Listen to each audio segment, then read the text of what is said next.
Now we're turning our attention to another very critical sector of the economy, and which in very recent times has come under immense pressure. We're talking about the aviation industry. I'm joined on the program now by Tayo Ojuri, who's an aviation consultant and managing director at Glow Aviation Support Services. Good morning to you, Mr. Ojuri. Thank you for coming on the show this morning. Thank you. Good morning, Nigeria. So the focus for us now, basically everybody's wondering, what are the core issues in the aviation industry? Thank you very much. The core issues are the same issues that were actually the core issues in Nigeria at this time, the realities of the economic downturn. However, what's peculiar with aviation is the fact that aviation in any recession is the first to get hit, and the last to come down. To come up, actually. So when you actually, in the terms of recession that we are, what happens is aviation is a function of disposable income, and you find out that that's actually affecting the airlines in terms of passenger throughput, passenger numbers. However, you now have the issues of the sliding rate of the dollar and access of the naira and access to the dollar for the airlines, because aviation is a global market and the airline operations, the spares infrastructure is all dollar rated. So for the airlines to get their spares maintenance, it has to be dollarized, and it is dollarized. So for them to get this, they actually have to go to the market. So these are huge challenges facing the airlines at this time. I know I haven't been to the airports very recently, but you know, there's a lot of traffic on that road every day. And then you go there and then you see the amount of people who are exiting the country every day. And most of them use some of the local airlines. I know for a certain city that Arik actually flies international as well, to Ghana, to London and the rest of it. So when you say that one of the challenges is low passenger influx, it actually begs to reason. When I say low passenger influx, people buy tickets in advance. You find out that the ticket that's being used at this time could be tickets that have been bought for last year. People plan in advance, and in aviation, that's the beauty of it, where you can book ahead, a year ahead for your tickets. So you actually see tickets that have been bought for last summer for people who travel this summer. So where we're going to actually feel the pain and see the obvious impact of this economic changes or realities in the passenger throughput will be next year, summer. And actually, I see that obviously with airlines pulling out because they're not able to, international airlines that is, pulling out of the system because they're not able to remit their foreign exchange earnings. And actually, they're being told to go to they don't have that dollar to back it up. So it's actually not a good, it's not a good sight at the moment. But you see, for those ones that are flying locally, we had 2 airlines who actually had to suspend operations, you know, for one reason or the other, and said they were coming back on the market. They don't need the dollars to most of either maintenance or, you know, whatever it is that they're working on. They don't really need dollars to do that. I beg to differ on that, Harriet, because for line maintenance, yes, you spares, obviously. For every landing and the number of hours of landing and takeoff, you actually need your checks. Even the oil is imported, the engine oil. So where you actually have to buy your engine oil, your spares, the tires are imported. After a certain number of landings, you have to change your tires. After a certain number of takeoffs, you have to change. Most of the engineers are even expatriates, so you actually have to source your dollar to pay off for this. After a number of hours of flying, and with NCA's regulation of 18 months, you have to go out there to do your C-check. It's just been one company that has actually set up an MRO here, and obviously because they're new, they already have the airlines already have existing contracts with outside MRO providers. So how do you then talk about what should be done to solve this crisis? Because you've got flights being cancelled, you've got a lot of people stranded at the airports, or flights being moved either by an hour, sometimes by as much as 5 hours, and so they're not able to meet up. You have a crisis there. What should be done right now? What can be done? Can anything be done? Absolutely, so much can be done. It's not rocket science. It's something it's a global market, and it's something that's been tried and tested in other climes. What we have is obviously the structure of the airlines as it is. The structure is actually flawed in the sense that you have that the corporate governance and the ownership structure is tilted to a one-man business, which is open to that whims and caprice of that one person, whereby you have a structure of ownership that is actually well constituted, and actually you're able to have a situation where there's actually technical expertise from out there that are able to ensure that the airlines leave on time, they're able to provide good customer service, and they're going to actually develop route analysis that is actually going to grow the airline over years. You said the structure is flawed for most of these airlines. Could you expatiate more on that? What makes it flawed? The ownership structure is actually flawed, whereby you check every airline, the 80 airlines operating at the moment in Nigeria, all are owned just by one man, or one person, or family. Where in that instance, like we're all human, it's open to his whims and caprices, and in that instance, you find out that the expansion opportunities is actually capped.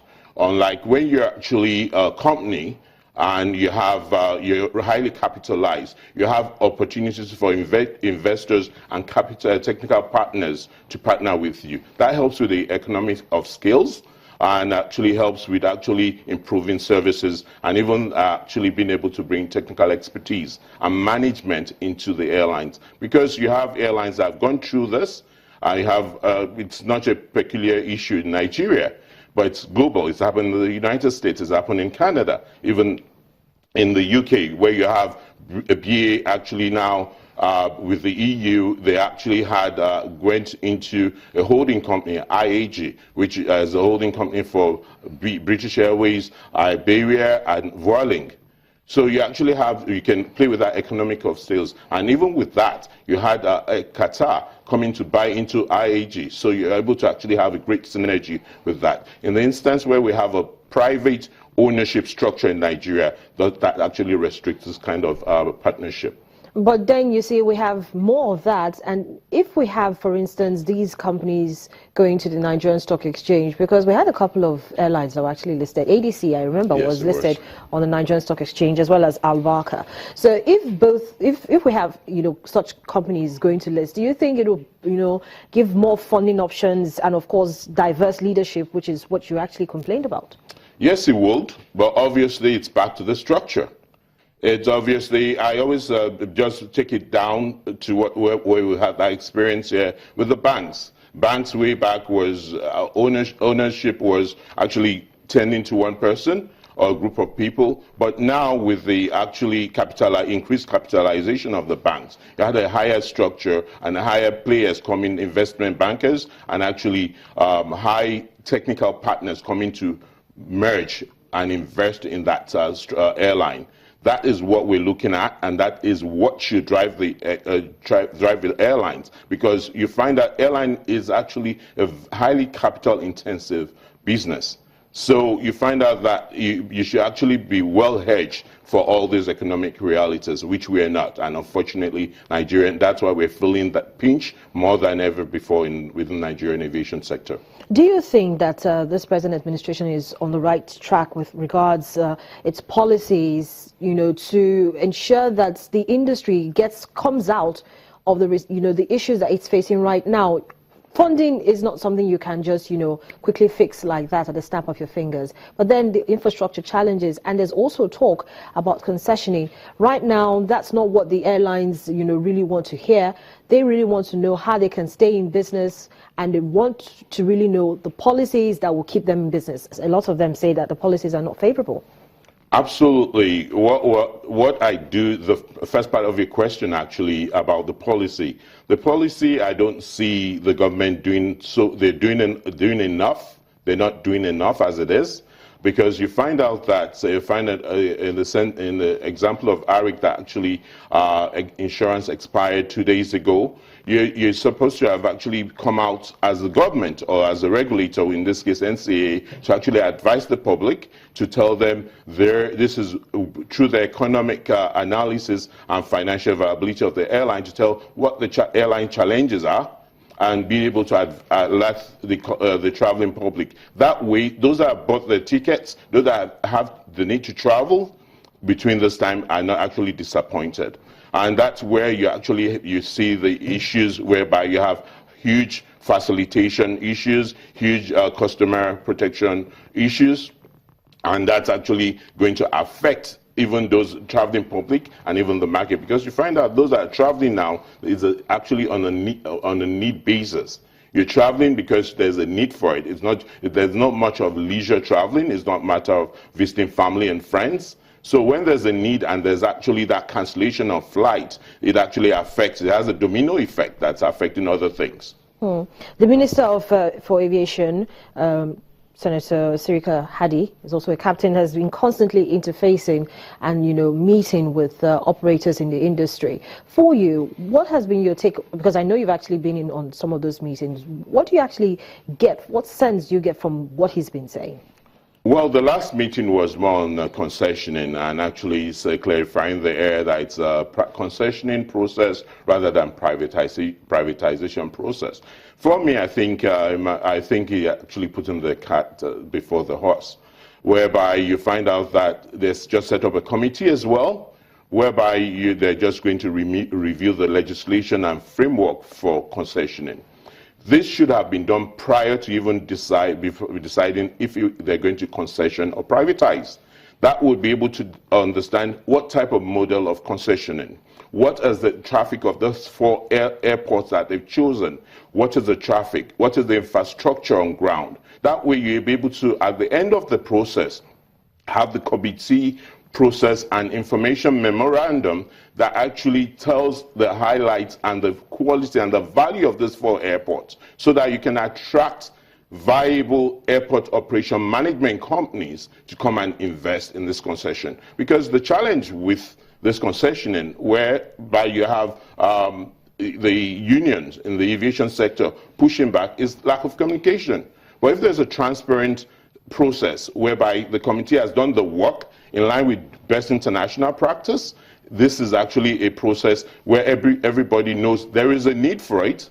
The right investors are attracted to the investment, and then you actually have all the issues addressed so that there's a flawless system process. Okay. So at this time, who or what should be driving the decisions or whatever it is that needs to be done with regards to the airlines, because that's really a very big issue at the moment?